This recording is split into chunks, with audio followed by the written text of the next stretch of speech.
नमस्कार, मैं हूं सुशील कुमार और आप देख रहे हैं प्रवासी एक्सप्रेस। भारत का पहला मामला जिसमें फर्जी वोटर कार्ड बनाकर चुनाव लड़ा गया था, जिसको उजागर किया था ओम प्रकाश कटारिया ने। गुरुग्राम के ओम प्रकाश कटारिया रहने वाले हैं और इस पूरे मामले को शुरू से उजागर कर रहे हैं। इसमें नया मोड़ आया है कि इस पूरे मामले में हाईकोर्ट में बहस के बाद कुछ फैसले सुरक्षित रखे गए हैं। इसी पूरे मुद्दे पर बात करने के लिए हमारे साथ मौजूद हैं कटारिया साहब, आपका स्वागत है। नमस्कार, आपका बहुत बहुत स्वागत है। क्या मामला था कल जो बहस हुई हाई कोर्ट में, क्या हुआ उसमें? ये जो मामला था 2012 से हम इसको फाइट कर रहे हैं कि भाई लोग सत्ता में कैसे आते हैं, सत्ता का दुरुपयोग, सत्ता में किस तरह सत्ता में आके सत्ता संभाल कैसे दुरुपयोग सत्ता करते हैं। 2009 में जब इलेक्शन हुआ तो श्री टी.एन. शेषन मुख्य चुनाव आयुक्त भारत के द्वारा पहली बार फोटो युक्त सूची से इलेक्शन पूरे भारतवर्ष में लड़वाया गया था। एमपी का इलेक्शन सबसे पहले मेंबर पार्लियामेंट का इलेक्शन हुआ था। तो जब ये आया तो हमने पहले से ये था भाई ये जो व्यक्ति है, जो लोग हैं, ये फर्जी वोट कैसे बनाते हैं, फर्जी तरीके से कैसे ये चुनाव जीतते हैं। तो 2005 में आरटीआई एक्ट जब बना, उसका हमने बेनिफिट्स लिया। एक मकान पे करीब 80, 100, 120 और इवन यहां तक जो मकान एग्जिस्ट ही नहीं करते थे, उन मकानों पर ये आईडी बनी हुई थी, पहचान पत्र बने हुए थे। हमने आरटीआई के थ्रू माध्यम से ये फॉर्म 6 इलेक्शन ऑफिस गुड़गांव से प्राप्त किए। अब भाई ये जब ये आईडी बनी है तो ये किस तरीके से बनी है, तो आप हैरान रह जाएंगे कि 32,000 डॉक्यूमेंट्स इस तरह के मल्टीपल आईडी के मिले और जो फॉर्म 6 के साथ रेजिडेंस प्रूफ लगाए गए, जैसे कि एज प्रूफ और रेजिडेंस प्रूफ। मैं रेजिडेंस प्रूफ का मतलब ये है कि आप क्या गुड़गांव में रह रहे हैं, उस कॉन्स्टिट्यूएंसी में जहां पर आप एग्जिस्ट करते हैं, उस पर आपकी क्या आईडी है। जब वो आईडी आई और जब हमने उस आईडी का उस डिपार्टमेंट से आरटीआई मांगी, बहुत मेहनत की है इसके अंदर, तो वो निकल के आया कि भाई वो आईडी जो टोटली फर्जी हैं, जो डॉक्यूमेंट्स उसके साथ लगाए गए थे वो भी फर्जी हैं। इवन जो राइटिंग जो थी, उस राइटिंग की पहचान 2000 से 2004 तक सुनीता कटारिया नाम की गुड़गांव में महिला है जो पार्षद भी रही है, उस महिला ने बतौर मेंबर सुखबीर के साथ काम किया था जी। जब जब वो फॉर्म 6 निकल के आया तो ये देखा कि यार ये तो राइटिंग सुखबीर की है। इवन जो राशन कार्ड बनाए गए थे वो भी सुखबीर की राइटिंग के बनाए गए थे। बैंक की कॉपी बनाई गई थी, वो भी सुखबीर की राइटिंग की बनाई गई थी। इस तरह हमने निकाल के, और एक डेमोक्रेसी में जो लोग इस तरह सत्ता में आते हैं तो उसके खिलाफ एक हमने जंग का ऐलान किया कि भाई इसको हम एंड तक लेके जाएंगे। और इस एंड तक को ले जाने के लिए हमने एक पूरा अपना मन बनाया और हर तरह से लड़ने का मन बनाया कि भाई चाहे जान चली जाए लेकिन एंड तक इसको रिजल्ट को लेके जाएंगे, ताकि भारतवर्ष में ये चीज पहली बार उजागर हुई है कि लोग सत्ता में इस तरह भी लोग सत्ता हासिल करते हैं। क्योंकि ये पहले भी पकड़ा गया था 2004 में जब पार्षद का इलेक्शन हुआ था, तो ये मल्टीपल राशन कार्ड लेके और अंदर से जो प्रेजाइडिंग और पोलिंग अफसर बैठे हुए थे, ये वहां से जो एजेंट को बताता था कि ये बताइए उसमें किस आदमी की वोट कास्ट नहीं हुई है, तो आईडी प्रूफ बनाने के लिए वो स्कूल के अंदर बैठ के उसी टाइम राशन कार्ड बनाते थे और उसी टाइम वोट कास्ट कराते थे। तो ये एक बहुत गहरा मामला था। तो 2009 में जो इलेक्शन हुआ था, जब आरटीआई 2012 में मांगी गई तो 2012 में सारा खुलासा हुआ। और इसके अंदर मैं शॉर्ट में बताता हूं, बात बहुत लंबी है, बिल्कुल बिल्कुल, क्योंकि इसके अंदर हमने करीब 2500 फॉर्म मिले। जब इस सत्ता में था सुखबीर सिंह, हमने मंत्री होते हुए 9 एफआईआर दर्ज कराई। जब ये सीट पे था, जब मिनिस्टर की एक सीट पोस्ट पे था, तो हमने 9 एफआईआर दर्ज कराई। और उस समय लगभग 7 समनिंग ऑर्डर ऑनरेबल कोर्ट ने कॉग्निजेंस लिया मेरी कंप्लेंट्स पर कि वास्तव में प्राइमा फेसी ये ऑफेंस बनता है। और आज की डेट में 376 कंप्लेंट डिफरेंट पुलिस स्टेशन में पेंडिंग है कि भाई ये सब कुछ फर्जी था, सारे केवल फर्जी से टोटल रिलेटेड डॉक्यूमेंट सभी फर्जी से थे। मैंने इसकी कंप्लेंट दी, आरटीआई मांगी, आरटीआई में मुझे फेक रिपोर्ट दी गई और फेक रिपोर्ट भी मुझे दी गई तो मैंने प्रूव किया इसमें जो एसीपी मिस्टर नरेंद्र सिंह कादयान जो मुलजिम बने हैं वो केवल झूठी रिपोर्ट पर बने, मिस्टर नरेंद्र सिंह कादयान जो बने हैं तहसीलदार वो फेक रिपोर्ट पर बने, इवन जो भी डिपार्टमेंट के अधिकारी मेरे केसों में मुलजिम बने हैं, कई अधिकारी हैं, वो सभी फेक रिपोर्ट पर बने हैं। तो उस फेक रिपोर्ट पर मैंने कोर्ट में चैलेंज किया और कोर्ट में ये मानना कि वास्तव में फेक रिपोर्ट है। एक रिपोर्ट तो उन्होंने एक ऐसी फाइल कर दी कि होनेबल हाई कोर्ट के अंदर कोई इनका केस मैटर चल रहा है और होनेबल हाई कोर्ट कोई फैसला देगी तब इसको हम अमल में लाएंगे, हमारा कोई था ही नहीं। हमने उसके बाद हमने 34 एफआईआर दर्ज हो गई हैं और लगभग 17 समनिंग गुड़गांव कोर्ट में चल रही हैं। और एक सबसे बड़ी बात जो अब अहम बात आई है, जो केस ने रफ्तार पकड़ी है हमारे केसेस की, कि होनेबल सुप्रीम कोर्ट ने एक आदेश पारित किया कि हिंदुस्तान के अंदर जितने भी एमएलए एमपीज हैं उनकी फास्ट ट्रैक कोर्ट में इनको केस को सुना जाए और डे टू डे बेसिस के ऊपर। तो होनेबल हाई कोर्ट ने भी इसका संज्ञान लिया और मेरी केसेस जो है हर सप्ताह में 1 या 2 डेट लग जाती हैं और उस डेट के अनुसार हमारी हियरिंग है। तो कल इसमें एक हियरिंग हुई थी हाई कोर्ट में मैं नहीं गया, पंजाब एंड हरियाणा मैं ये कहता हूं मैं हाई कोर्ट में नहीं गया। हाई कोर्ट मैंने गुड़गांव कोर्ट से जो समनिंग ऑर्डर कराए थे, जो एफआईआर कराई थी, उसके अगेंस्ट ये जब भागा जी उसको मुलजिम बना दिया 4 साल के बाद, और हाई कोर्ट में झूठ बोला इसने कि मेरे खिलाफ तो मुझे पता ही नहीं कोई समनिंग है। हाई कोर्ट में कोऑपरेटिव स्टे करा दिया, यानी कि हर जगह हेरा फेरी, चालाकी, और वो हमने चला के हाई कोर्ट को बताया कि ये आदमी पहले ऑलरेडी रिवीजन भी फाइल की थी और रिवीजन फाइल में इसकी डिसमिस हो गई थी और इसको 7 साल लगातार 4 साल से पेशी भुगत रहा है यहाँ पर। तो होनेबल कोर्ट ने हमारी बात को सुना और 3 केसेस के अंदर हमारा फैसला, अभी डेट उन्होंने अनाउंस नहीं की है, लेकिन 3 केसों में फैसला हमारा रिजर्व रख दिया गया। वो फैसला कभी भी 2, 4, 5 दिन में, तो होनेबल हाई कोर्ट का मामला है, भाई किस टाइम वो फैसला दें, जजेस के ऊपर बात है, वो फैसला भी हमारा आना बाकी है। बाकी 8 केसेस में अभी आर्गुमेंट्स बाकी है जो हाई कोर्ट में खुद गया है कि मेरे खिलाफ कोई चार्ज नहीं बनता।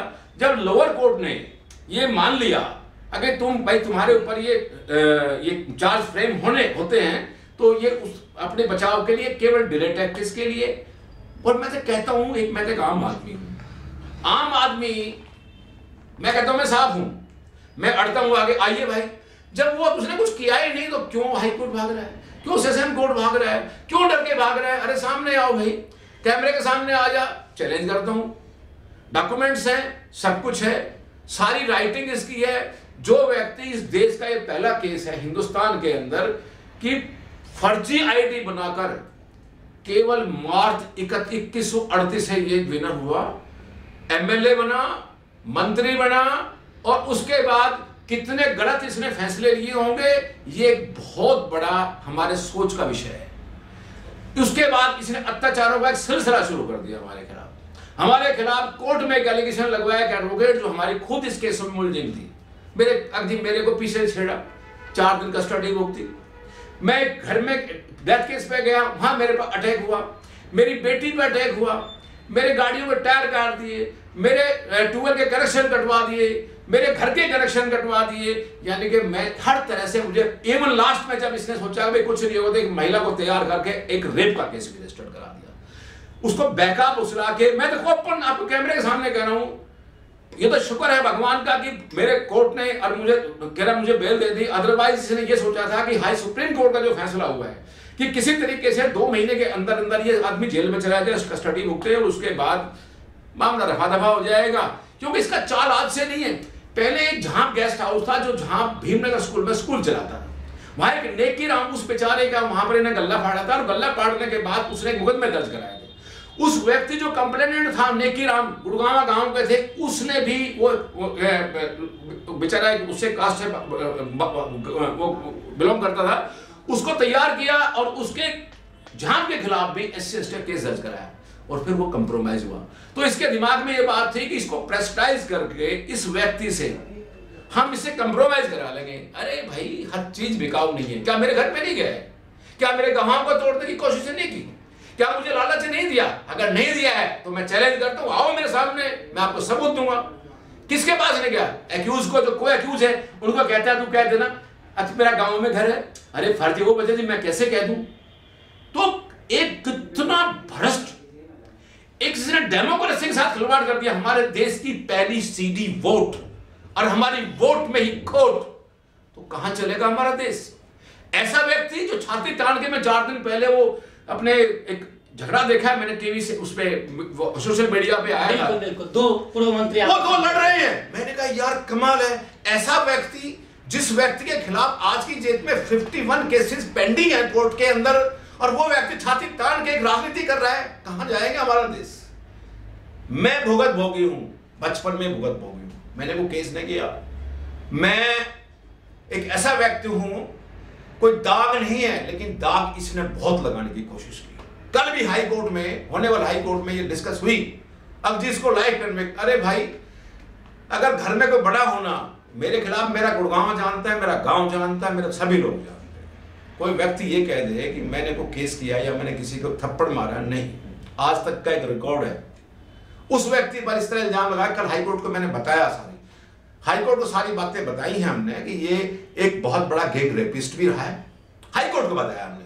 और ये आदमी हर तरह से, मतलब इस तरह के लोग सत्ता में आएंगे तो हम कहीं सर्वाइव नहीं करेंगे। मेरा एक कटारिया साहब नहीं जानना चाह रहा था कि 2009 का मामला है, 2021 चल रहा है, अगर हम वैसे देखें ओवरऑल तो आज तक कुछ खास, मतलब एक पॉइंट पे ये पूरा मामला नहीं पहुंचा। करेक्ट, आप बिल्कुल ठीक कह रहे हैं।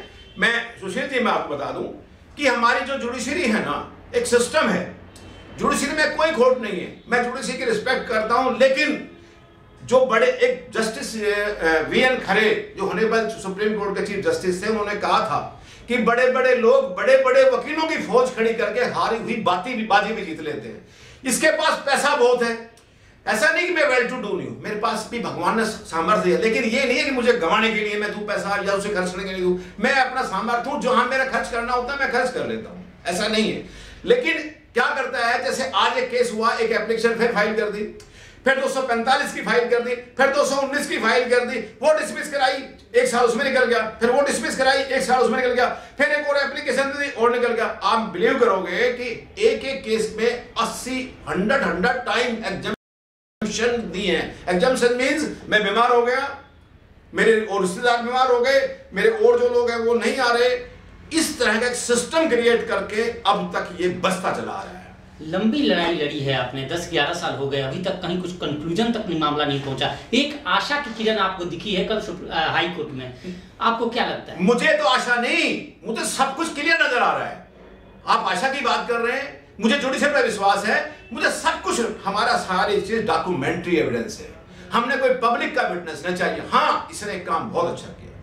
अच्छा क्या मतलब जो है, बहुत मेरे लिए अच्छा हुआ है कि जितने भी डॉक्यूमेंट्स इलेक्शन ऑफिस में थे वो एक व्यक्ति विशेष से मिल गए इसने, और वो डॉक्यूमेंट्स वहां गायब करा दिए। लेकिन भगवान का शुक्र है कि उससे मेरी वार्तालाप हुई और मैंने उसकी सब चीजें एक ऑडियो में, कैसेट में कैद कर ली।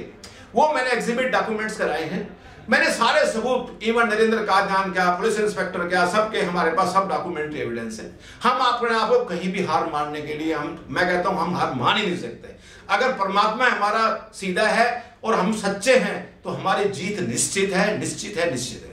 34 FIR अब तक हो चुकी हैं, जिसमें 11 मामले हाईकोर्ट में लंबित हैं, हाईकोर्ट में चल रहे हैं, 3 का फैसला आना है। अभी आपने 34 नहीं, 35 FIR हो चुकी है। 35। मैं अभी एक और बात बताता हूं, जिन लोगों के विरुद्ध केस चल रहे हैं उनकी आवाज दबाने के लिए 31,90,000 रुपए फर्जी मकान पर भी ग्रांट दे दी गई।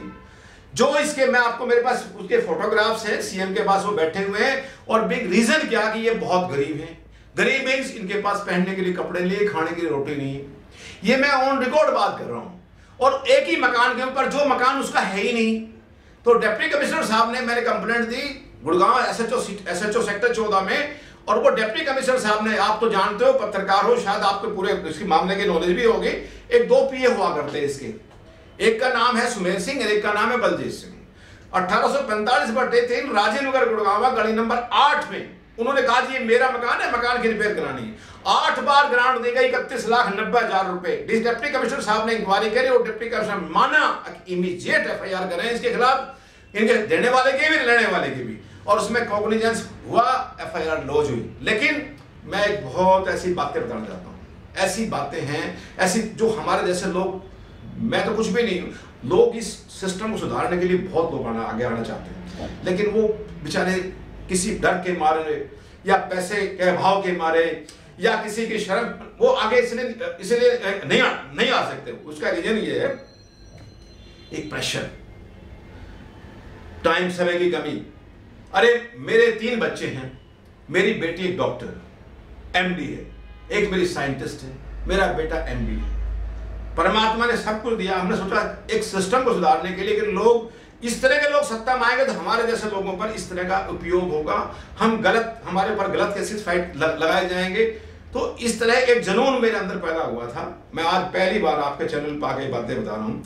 एक जुनून पैदा हुआ और उस जुनून को हम आखिर तक ले जाएंगे कि लोग, इतना भ्रष्ट व्यक्ति, इस व्यक्ति ने तो गुड़गांव गांव के, मुझे गुड़गांव के आसपास के लोग 15-20 बच्चे ऐसे थे जो इस दुनिया छोड़ कर चले गए।